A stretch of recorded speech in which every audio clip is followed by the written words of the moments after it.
សូមអនុញ្ញាតគ្រប់នឹងជម្រាបសួរចាសម្រាប់វត្តមានចាទស្សនិកជនទាំងអស់នៅទស្សនាទីនេះក៏ដូចតាមគេឋានបាទជំរាបសួរពីចាជំរាបសួរគឺថាខ្ពស់សាឡូនអីចឹងមិនអត់ទៅចិត្តចឹងទៅចិត្តចូលតាមតាមបណ្ដោយបើសុំជួយមកក៏មុខតិចមកបាទអាលីសាបាទសូមសរសើរណាស់គេថាលីសានៅតែសុខសុភាបាទចាដូចគ្នានឹងខ្ញុំមកខានជួបបងទាំងពីរប៉ុន្តែរូបសម្រស់នៅតែស្អាតដដែលពីព្រោះថាការថែទាំថាទីមុខរបស់បងស្រីគឺបកាយកាយណាសើមុនអត់ទេ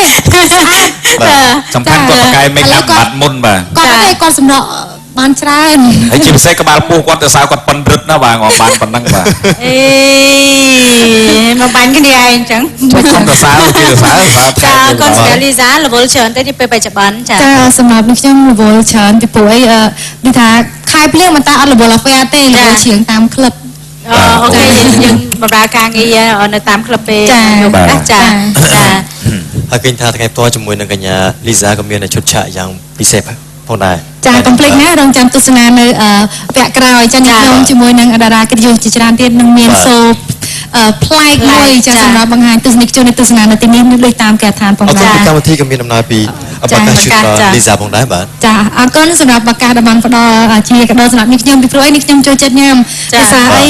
ឱកាសយើងអាចកាត់បន្ថយពេលដែលល្ងុយគេងហើយនេះខ្ញុំភាសាធ្វើដំណើរទៅខេត្តច្រើនបើកឡានចាបើកឡាន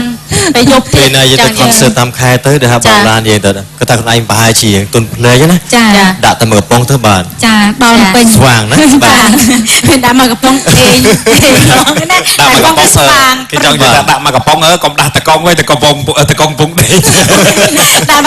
ដាក់ធូសយ៉ាយើងពុកវាយស្វាងអរគុណបាទអរគុណចាជួបគ្នាចាអរគុណច្រើនពីកម្មវិធី